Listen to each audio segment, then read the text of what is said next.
Who was A.T. Still for you? For me, A.T. Still, Dr. Still, was just an ordinary man, really. In a time of just extreme hardship and difficulty. He was many things. He was a father and a husband. He was a soldier. He was a farmer. But he was also a forward thinker, an inventor, an observer of things. And therefore, to a certain extent, he was ahead of his time. He lived in a time on the frontier where there are terrible hardships in terms of just literally trying to survive, to feed his family, to look after his family. The weather conditions were extreme, and he had to live and work through that. And these were real hardy people living on the frontier, and he didn't just settle for second best. He was trying to improve on the, if you like, the medicine at the time, which, as we all know, wasn't particularly great, but that's all they had. So he decided to go his own way to some respect, and I have respect for him for doing that, because that went against a lot of the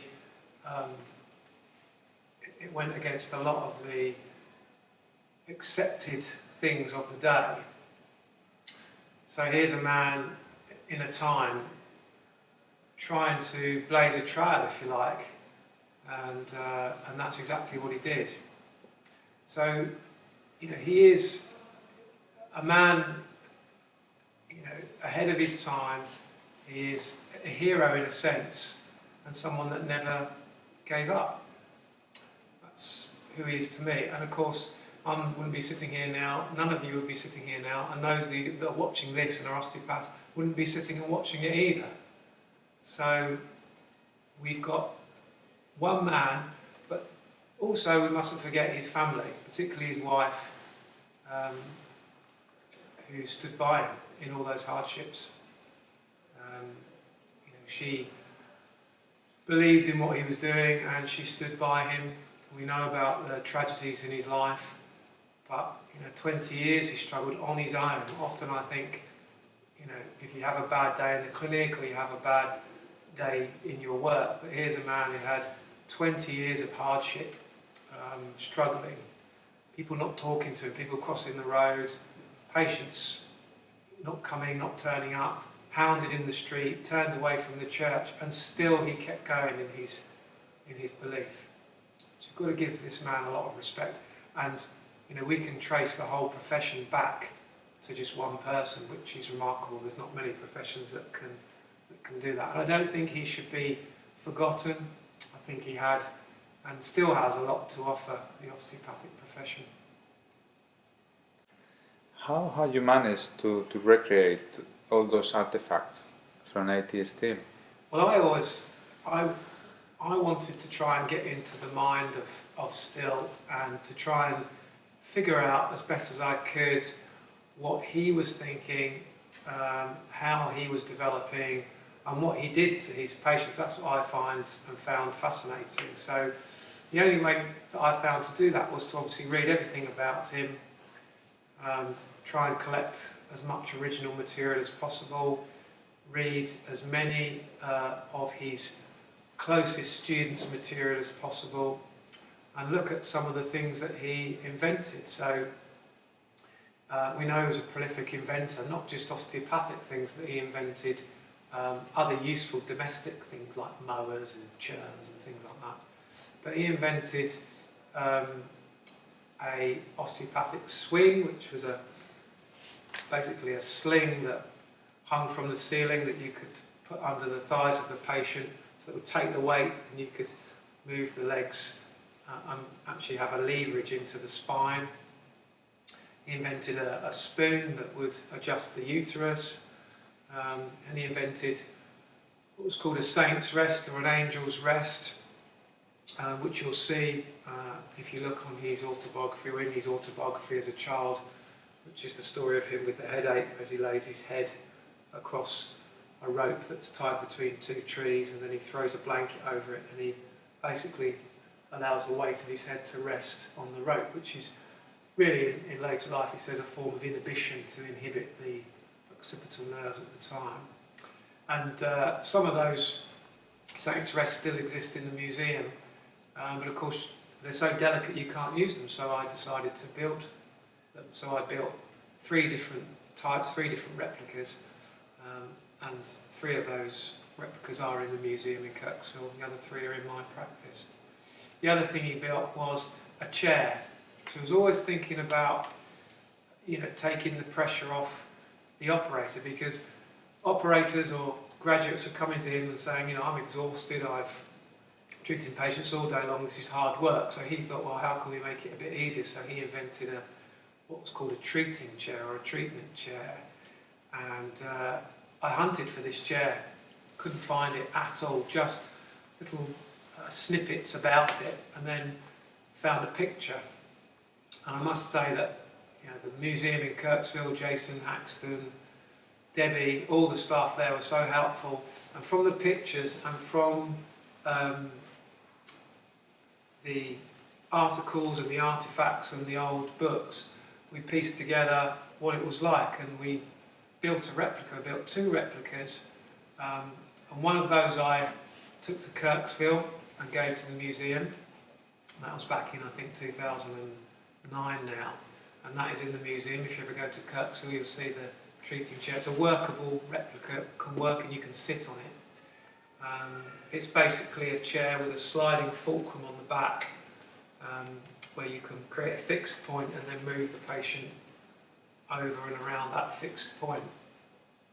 And the other one is in my practice, which I occasionally use on patients, but they often look at it as if it's some sort of torture device. They didn't last because they weren't particularly built very sturdy, and AT still himself, after he built it, said, even though I've built this, and even though you can use this and I'm selling this, there is nothing more delicate or anything that can replace the hands for adjusting the body.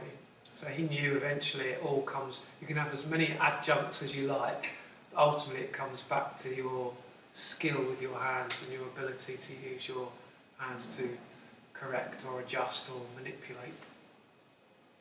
Finally, was it very different the way AT still work with his practice to the way modern osteopaths work in clinic, in practice?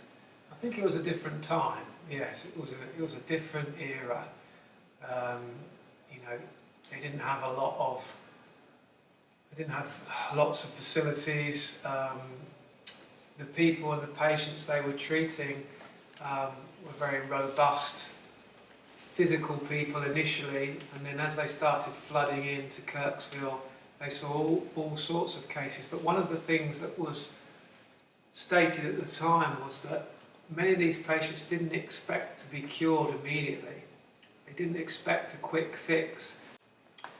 If there was a quick fix, they often became suspicious of that, as if some sort of hocus pocus had been done on them. So these patients came and they knew that they were going to take treatment for many weeks and often many months.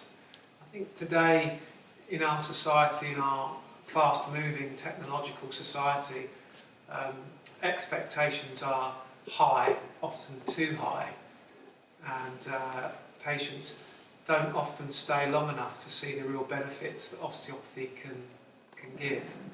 It can be palliative, and obviously you can give pain relief, but I feel the real power in osteopathy is to really harness the health of the body and therefore get back to those original principles of self-regulating and self-healing, and given enough time, nature will begin, and often will begin, to respond. But we often find that enough time isn't given. 1 or 2 treatments isn't testing osteopathy.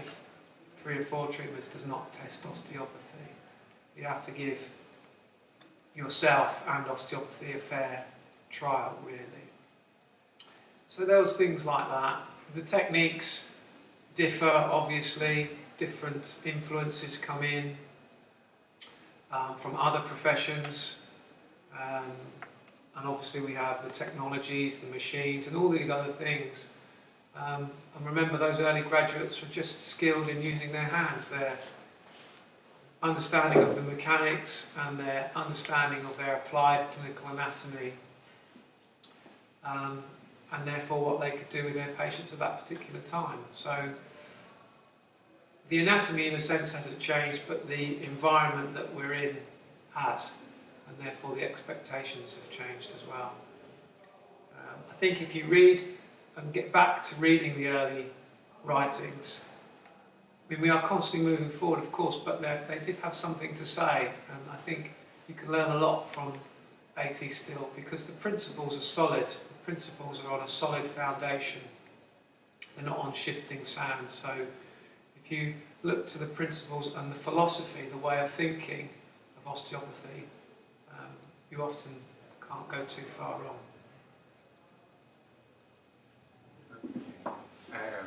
Thank you, Jamie. We just want to say thank you. We would like you to take this back for us.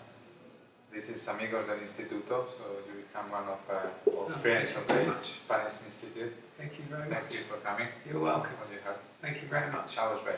Thank you. Thank you.